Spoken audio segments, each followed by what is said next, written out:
Nadia n'imaginait pas que ces produits ménagers puissent avoir de telles conséquences sur sa santé, au point de l'handicaper dans sa vie quotidienne. Même si aujourd'hui, elle a repris toute sa place à la maison et peut préparer par exemple un goûter pour son enfant. Je pense à mon fils qui sera content que maman fasse les crêpes et non toujours papa. Il y a peu, elle ne pouvait quasiment plus utiliser ses mains. Avant, je faisais comme ça. C'était très compliqué. Maintenant, je peux l'apprendre correctement et normalement surtout. Pendant 1 an, elle a été ravagée par des crises d'eczéma sévères, traitées à coups de cortisone. J'avais des entailles, je ne sais pas si vous l'apercevez celle-ci, normalement ça devrait être la dernière. Tous les petits millimètres que vous voyez sur mon doigt et la peau qui s'effritait. Ça me démangeait beaucoup, donc forcément les entailles s'agrandissaient. Des crevasses sur les doigts et des plaques rouges. Là vous avez des photos, là j'avais tout ça, sur tout le corps. Ça a commencé par les mains, les avant-bras, les cuisses et ensuite ça a terminé par le visage. Même les paupières et les cernes étaient gonflées et du coup on voyait à peine mes yeux. Et là j'ai pris peur. Malgré ses consultations à répétition chez le dermatologue, impossible de comprendre d'où ça vient. Très bien, Doudou. Et même son fils de 5 ans commence à être atteint par cet eczéma. Je fais pas confier, ok? Tu te rappelles avant, c'était compliqué pour maman. Et même pour toi, rappelle-toi, toi aussi t'avais des petites rougeurs. Non, mais Tu te rappelles avant comment t'en avais partout? Oui, ça me grattait, mais quand même, ça me faisait un petit peu mal. Je vais voir les crêpes. Pendant des mois, les médecins pensent que son eczéma est dû au stress. Puis finalement, un spécialiste des allergies met le doigt sur le problème. Il viendrait notamment de ces produits apparemment anodins qu'elle utilisait au quotidien. Donc je comptais bien les jeter, bien évidemment. Hein. Des lingettes désinfectantes. J'arrive, Doudou. Donc sur ces lingettes-là, on trouvera dans la composition. Voici le fameux produit. La méthylisothiazolinone. Voilà. C'est ce produit-là qui est très néfaste, dont je suis allergique. Cet ingrédient très allergène était aussi présent dans sa lessive. Depuis qu'elle n'utilise plus ces produits, Nadia et son fils ont retrouvé la santé. Et le sourire. Qu'est-ce qu'on dit? Merci. Alors faut-il se méfier des produits ménagers? La question se pose. Liquide nettoyant pour le sol, spray pour la salle de bain, liquide vaisselle, lingette désinfectante. Avec les multiples produits ménagers qui sont sur le marché, nous sommes envahis par les produits toxiques. Car certains des ingrédients sont issus du pétrole. Et de nombreuses molécules posent problème. Il y a la méthylisothiazolinone, qu'on retrouve un peu partout, et qui est fortement allergène. Le phénoxyéthanol, très présent dans les crèmes à récurer, suspecté de perturber la reproduction. Quant aux détergents et produits parfumés, ils cachent souvent derrière le terme d'hydrocarbures aromatiques du benzène, classé cancérigène par l'Union européenne. Comment ces produits du quotidien ont-ils pu devenir dangereux à ce point? Pourquoi les marques ne sont pas plus transparentes? Et quelle est l'alternative pour faire le ménage sans s'empoisonner?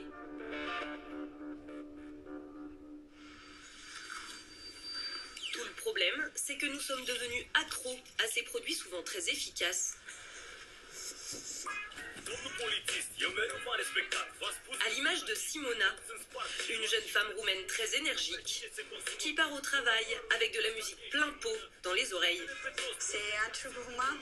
Ouais, c'est des rap. Ouais, le rap. Cette femme de ménage très demandée Bonjour. Ça va? Ça va et toi? Oui. va aujourd'hui travailler chez Mélanie qui vient d'emménager. Ça va? Oui. Très joli, t'as mis les meubles. Waouh. Elle a 2 heures pour faire tout le ménage, à part les chambres, et elle commence par dégainer son arsenal, à base d'ingrédients issus de la pétrochimie. Elle a notamment une crème pour écurer, des lingettes désinfectantes et ce spray anti-calcaire.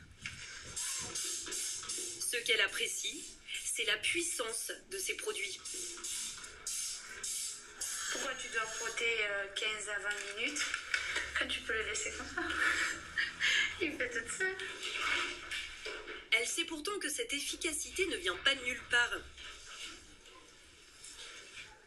N'est pas utilisé sur les surfaces. C'est des choses chimiques. Mais quand tu as un fan du ménage qui passe une seule fois par semaine, il faut qu'on utilise quand même un produit qui est assez fort.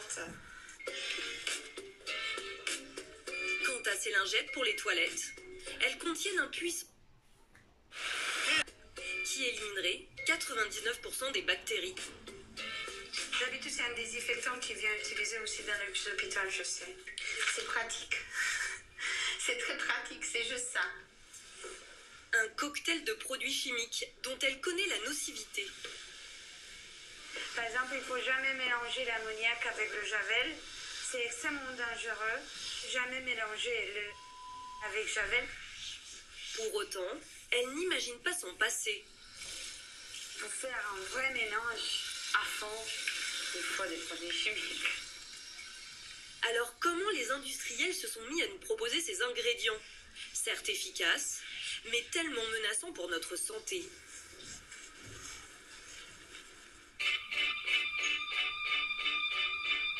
Il est difficile de se faire ouvrir les portes des grandes marques traditionnelles.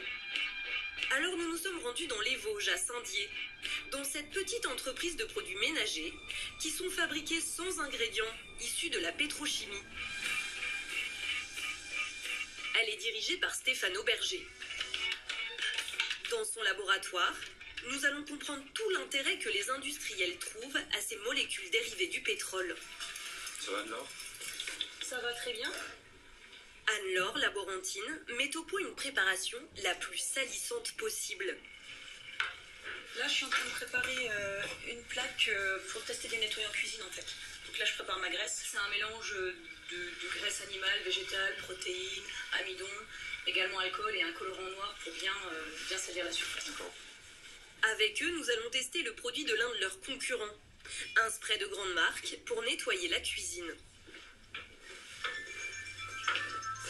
Le principe, c'est d'immerger totalement l'éponge dans la solution pour qu'elle soit bien imprégnée.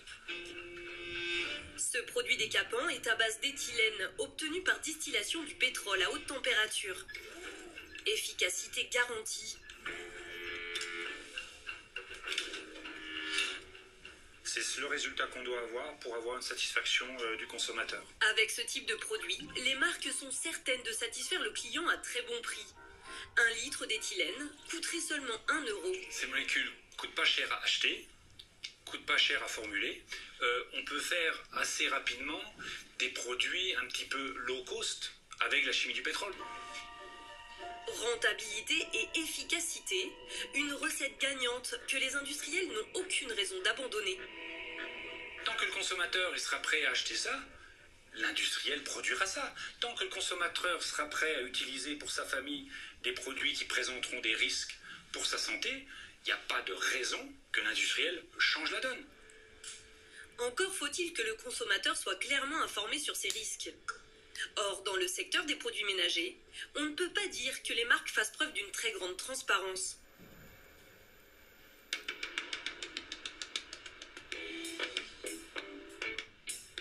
À Paris, chez 60 millions de consommateurs, Emmanuel Chevalier a fait un grand marché. Cet ingénieur a passé au crible 108 produits ménagers, les best-sellers du marché. Ça pue, c'est horrible. Ingrédients allergisants, cancérigènes, perturbateurs endocriniens. Selon lui, la très grande majorité de ces produits sont mauvais pour la santé, alors que nous les utilisons au quotidien dans nos intérieurs.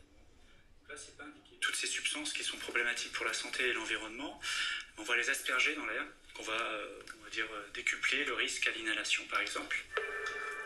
Tout le problème, selon lui, c'est que le consommateur a le plus grand mal à être alerté. D'abord, parce que les étiquettes sont illisibles. Ah oui, c'est le pire du pire de l'étiquetage. Chaque mot va être mis dans plusieurs langues. Mot, slash, avec les différentes langues. C'est écrit tellement petit, hein. Ensuite, contrairement aux produits alimentaires, les marques n'ont pas l'obligation de mentionner tous les ingrédients. Mais il y a des substances en dessous d'un certain seuil, ils ne seront pas obligés de l'indiquer. C'est notamment tout ce qui est perturbateur endocrinien, même des substances qui sont susceptibles d'être cancérigènes, mutagènes, reprotoxiques. Elles ne sont pas indiquées si elles sont en dessous d'un certain seuil. Alors, pour qu'on y voit plus clair, 60 millions de consommateurs proposent le Ménage Score. Une notation simple des produits ménagers, du vert au rouge, de A à E. E, c'est éviter d'utiliser ce produit. D, C, c'est à utiliser avec parcimonie. Donc en connaissance de cause, qu'il y a un risque pour la santé et l'environnement. A et B, c'est des produits qui peuvent être utilisés, mais selon les recommandations du fabricant. Un code couleur pour éviter les pièges en un coup d'œil. Voilà un exemple d'une marque où un produit sort A avec notre classement et un autre qui sort E de la même marque. Donc on ne peut pas se fier à la marque. 60 millions de consommateurs rêveraient que ce label devienne obligatoire. Pour cela, l'association a lancé une pétition en ligne. En 4 mois, elle a recueilli environ 35 000 signatures. Mais que pensent du Ménage Score les principales intéressées? Les marques traditionnelles, grandes adeptes des dérivés du pétrole. Nous avons tenté de leur poser la question. Elles ont quasiment toutes botté en touche. Auprès de mes interlocuteurs internes, j'ai aucun retour pour le moment. Sauf l'une des grandes du secteur. Elle se plaint de ne pas être informée de la méthodologie de 60 millions et nous écrit: Nous souhaitons promouvoir plus de transparence sur la composition des produits. C'est pourquoi la liste des ingrédients de nos produits est disponible en ligne. Mais ce n'est pas une initiative de leur part pour être plus transparent. C'est une obligation légale. Pour les marques de produits ménagers les plus conventionnelles, difficile de tourner le dos à la pétrochimie. Alors depuis quelque temps, dans les rayons de nos supermarchés, sont apparues des marques plus vertes. Rainette, l'Arbre Vert, Maison Verte. Et les grandes enseignes ont elles aussi leur gamme écologique. Un progrès certes, mais qui a des limites. Car elles sont certifiées par des labels comme EcoCert et Écolabel européen. Ils exigent des ingrédients naturels, mais à l'image de ce 99,9%, ils autorisent aussi quelques composants issus de la pétrochimie. Les écolabels? Ouais. Non, c'est ça? Ouais. Une faille que dénonce Emmanuel Chevalier. Ces deux produits sont effectivement écolabellisés, mais ils contiennent des substances comme les thiazolinones, qui sont limitées en concentration, mais elles sont présentes. Ces produits de marque verte sont donc potentiellement allergisants. Alors de petits nouveaux ont décidé de tourner radicalement le dos à la bonne vieille pétrochimie. Retour à Saint-Dié dans les Vosges, dans l'entreprise de Stéphane Auberger. Cet homme d'affaires n'est pas un patron comme les autres. Vous aviez prévu combien sur la chaîne? C'est un homme de conviction qui pense que nous sommes allés trop loin avec la pétrochimie. Et il donne l'alerte sur les réseaux sociaux. Et aujourd'hui, l'environnement dans lequel on est pollué. Pollué de polluants chimiques. Depuis 25 ans, Stéphane Auberger, qui est aussi docteur en chimie, élabore des produits à base d'ingrédients naturels pour d'autres industriels. Martial, tu pourrais me donner un flacon? Et il y a 4 mois, il a décidé de lancer sa propre marque de produits ménagers. Sur ses chaînes, en ce moment, il fabrique un nettoyant pour salle de bain. Sur la bouteille, il est clairement affiché qu'il est 100% végétal et minéral. Ça n'a l'air de rien, mais c'est un tour de force. Je pense que 7 ans de recherche, avec un tiers du personnel qui sont des ingénieurs et des docteurs, c'est plutôt plusieurs millions d'euros, effectivement. L'enjeu, remplacer les molécules dérivées du pétrole par des ingrédients naturels. Un travail de longue haleine qu'il mène avec son responsable de la recherche, Stevie Siger. La palette au niveau du végétal est quand même restreinte par rapport à la chimie conventionnelle. On a beaucoup moins de molécules disponibles par rapport à ce qui a été mis en place au cours du XXe siècle par l'industrie chimique. Pour remplacer les principales molécules chimiques des produits ménagers, dans ces bidons, il y a des dérivés de produits végétaux comme le maïs, la chicorée, les algues et l'huile de palme. C'est la nouvelle molécule de ton projet, c'est ça? Non, ça c'est le tensioactif qui est dérivé de betterave. Là, c'est un sous-produit de la fabrication d'huile alimentaire. Ça peut être du tournesol, ça peut être du colza aussi. Des liquides sans impact sur la santé, si les bonnes doses sont respectées. Pour vous dire, je suis très serein à toucher ces produits-là, parce que vraiment, ils n'ont pas d'impact sur mon épiderme ni sur la peau, puisqu'ils n'ont pas de classification irritante ou corrosive. Ces 300 molécules végétales lui permettent de proposer toute une gamme de produits ménagers. Et à l'écouter, ces articles seraient tout aussi efficaces que les marques traditionnelles quand ils passent le fameux test d'efficacité. Alors ici c'est le chimique, enfin le produit de synthèse, et ici c'est le produit Sabeco. Vous voyez, là on voit qu'il y a une redéposition par rapport à là. Donc aujourd'hui, on sait qu'on peut substituer les ingrédients chimico-synthétiques par des molécules issues du végétal. C'est juste une preuve par le test. Mais entre les années de recherche et le coût des matières naturelles, au final, les tarifs de ces produits s'en ressentent. Comptez plus de 4 € pour 500 ml de liquide vaisselle et 7 € environ pour la même quantité de dégraissant cuisine ou de désinfectant. 3 à 5 fois plus cher que de l'entrée de gamme à base de pétrochimie. Alors la meilleure solution pour ne pas polluer son intérieur, sans pour autant dépenser plus, c'est peut-être de se retrousser les manches. Sabine Delpierre, mère de 3 enfants, a décidé de bouleverser ses habitudes en matière de produits ménagers. Ma deuxième fille a fait des allergies, ça a commencé alimentaire. Donc ça a commencé avec la pomme, et manifestement ça s'arrête pas.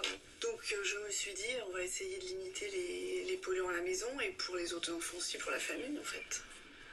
Aujourd'hui, cette infirmière puéricultrice participe à un atelier un peu particulier à Paris. Oui, allez-y, hop. Un atelier destiné à des professionnels de la petite enfance comme elle, animé par Alexandra Lorenzo. Tenez, vous en prenez une de chacune, c'est la recette. Ensemble, elles vont apprendre à fabriquer de leurs mains du liquide vaisselle. Pour les ingrédients, donc il y a 1,5 litre d'eau, il y a du savon de Marseille en paillettes. Et comme un savon de Marseille, mais sauf que là en fait il est, vous allez regarder, il est donc en petits morceaux. Ensuite du coup on utilise du savon noir, des cristaux de soude, ça va être le détergent. Le bicarbonate de soude, voilà, c'est une petite poudre blanche comme ça. Des ingrédients faciles à trouver en supermarché pour certains. Pour les autres, il faut les acheter notamment en magasin bio. Comme ce dernier ingrédient un peu moins commun. Ça c'est la coco. Donc ça s'appelle du sodium coco-sulfate. Ça coûte 12 € ça. Mais du coup on en met 2 cuillères à soupe. Donc on a le temps de s'en servir. De cette manière, la dépense est dérisoire. 25 centimes pour 500 ml de liquide vaisselle maison. Et pour en arriver là, il suffit de tout mettre à chauffer dans une grande casserole d'eau. Faut que ça fonde, ouais. Du coup, attends, regarde, je vais voir juste comment il est. Vous n'allez pas faire une crème dessert, hein. Vous rappelez-vous que c'est un liquide vaisselle. Hein. On va pas le manger. Hein. 15 minutes plus tard, le liquide vaisselle est terminé. Reste à tester son efficacité avec Radigetou et Fatima.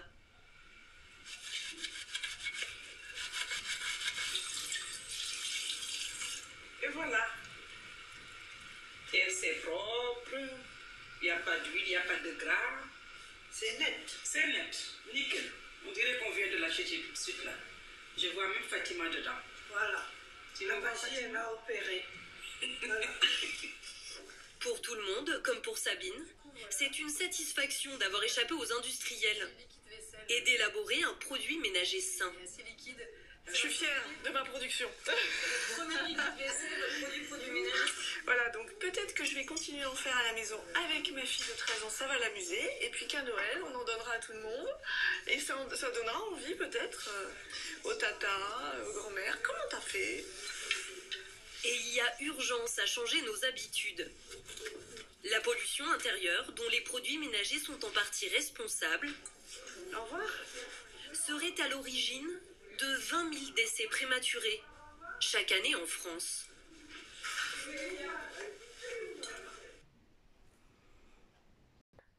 Donc, comme vous l'avez constaté, recoucou, donc il y a des produits chimiques, toxiques, produits ménagers, produits pour la peau, etc. Donc si je vous partage ceci, ce n'est pas pour rien non plus. Comme vous l'avez constaté, on peut faire ces produits aussi soi-même, sa lessive, son produit à vaisselle et bien d'autres choses. Donc c'est quelque chose qui n'est pas non plus à laisser de côté. Voilà, vous avez entendu, je vous avais parlé de l'émission des cleaners. Les cleaners, ils vous donnent des petites recettes comme ça. Rappelez-vous, je vous avais montré comment j'avais nettoyé de l'argenterie avec juste 2 produits naturels et c'était très efficace. Donc, si je vous fais écouter ceci sans le faire visionner, ce n'est pas pour rien non plus. Je vous expliquerai plus tard par la suite le pourquoi du comment.